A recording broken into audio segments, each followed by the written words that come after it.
Um, so you're finally awake. Huh? Wait. Don't move. I said don't move. It already took a lot of effort to patch you up. You'll mess it up if you move now. I know it probably feels like absolute shit for you, but maybe next time you'll think twice before running towards an incorporeal without thinking. We're humans with magic, but we're not invincible. And it was a fucking incorporeal. I know the village assigned us to find the city and crystals this time, but if you get yourself killed, we won't be able to find what we need, especially in the time limit that we have. And I understand the pressure of it all, and your feelings of obligation towards the village. I have them too. But you need to remind yourself. We need to remind ourselves of our limits, so we can pace ourselves properly and get there on time.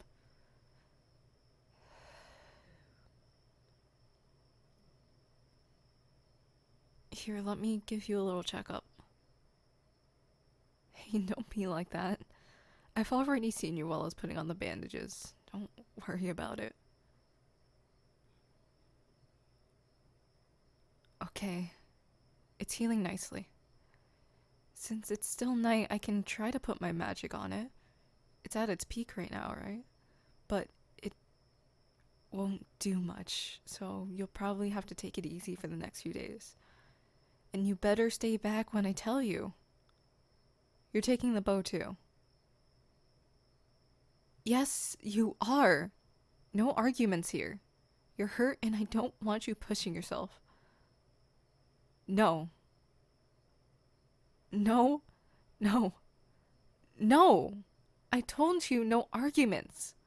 There's no room for compromise.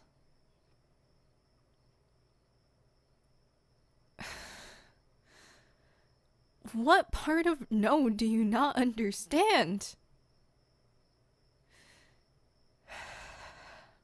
I'm sorry my friend decided to get injured, and me being concerned is adding measures knowing they're headstrong when it comes to fighting things, and I just want them to be safe. I'm sorry I don't have half the healing magic you have in order to completely heal you right now, because trust me, I would have healed you if I could. And I'm sorry. I've been so scared that my closest friend went near the brink of death again.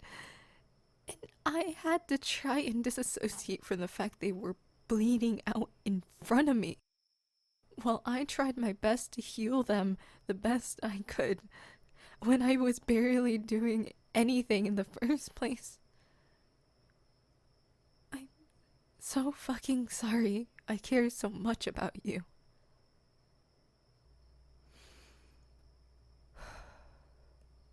I, um, I. God. You're brave, and you have strong morals. And I like that about you. I like that you put yourself out of the way for someone else, and that you want to help our village in any way you can. But you've got to put yourself forward sometimes. You've got to put yourself first. It hurts to see you put yourself out so much for someone else every single time. I'm not as brave as you. I'm not as good as magic as you. So I'm scared that something wrong's going to happen, and it's going to happen to you. And I won't be able to help you when you need it most. I don't want to be too late.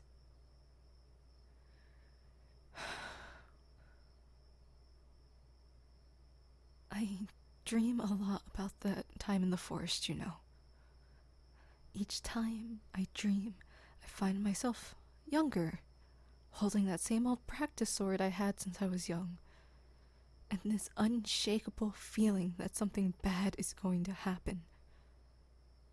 Running through those trees, trying to find you, trying to make sure you're safe, only to be met with a bear's claw a few seconds away from clawing me down. When I think it's all going to end, when it's all over, I am caught by the neck one more time by that fucking horrifying smell of blood and your body twitching right in front of me. I can never thank you enough for saving me that day. But it was so horrifying. I can't help think that even now that you could have nearly died due to my inabilities. And you could die in the future still due to my inabilities. I don't want anything to happen to you, even if I'm about to die. I know that's stupid, but I don't know how I could live with...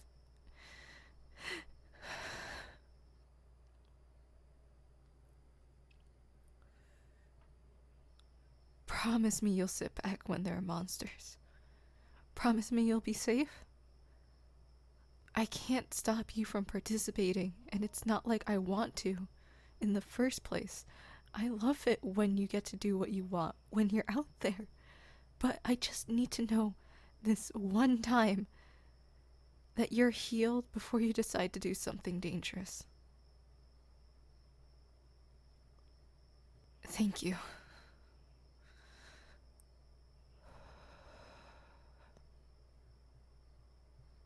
You're very precious to me, you know that?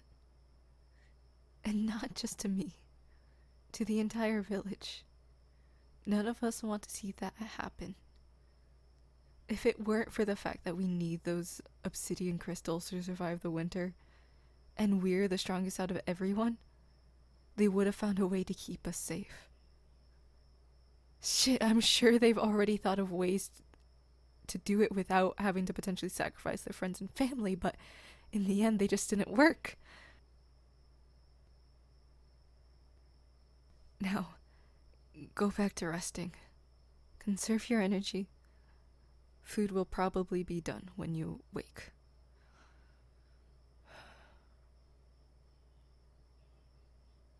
What is it? No, I'm not resting. Someone needs to keep watch, and you're not in any shape to do so. Please tell me there's a good reason why you don't want me to leave right now. I need to find food and watch your wounds and make sure the night is clear so that we can be safe.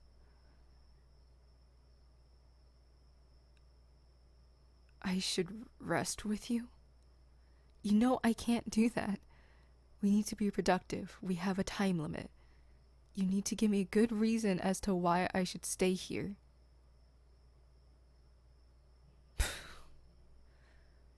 That's the lamest excuse I've ever heard from you. Truly. Alright. How about a compromise then?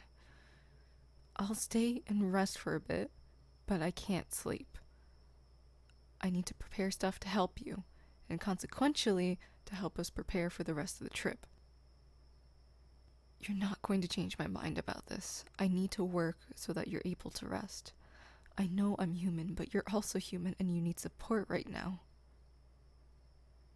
Alright then. Give me a moment.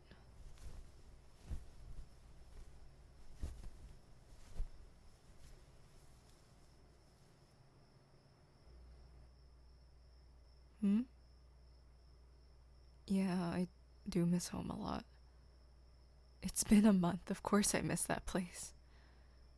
I can barely cook as it is, and the fact that we have to search for ingredients constantly, and the most that we can do is just find food and cook it on a fire and nothing else, doesn't help. We've already run out of the bread that we packed, and I really could go for something like an apple. Anything other than the squirrel and the herbs that we find. What about you? Do you miss the chief's rantings? I'm only joking around with you. I bet you miss Dysonius, though. Yeah, that large hound of yours is probably sitting at your front door just hoping you'll come home today. You're truly lucky. Dysonius would never listen to any single word of mine. We both trained him, yet he gives me a growl each time I try to feed him. Mm-hmm.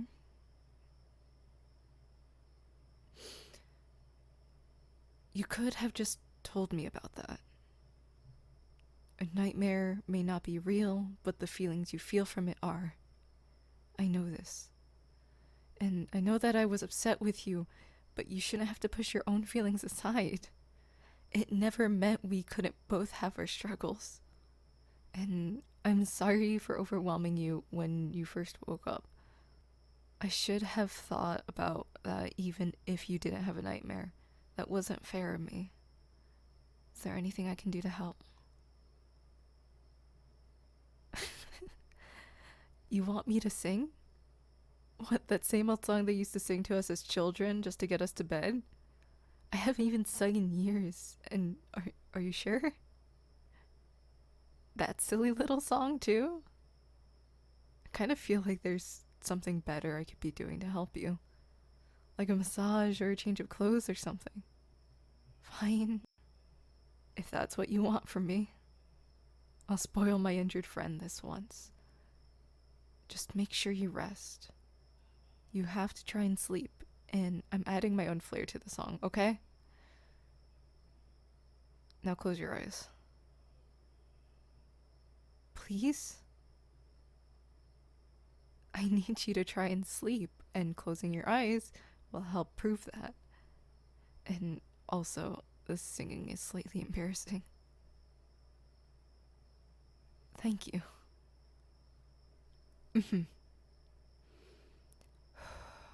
Okay. A shield, a protector, that's what I'll become. From fears and from monsters, from nightmares that keep you up.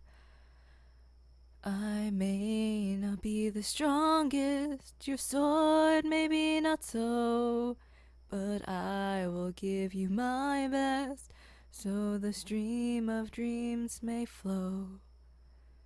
My sword, my savior.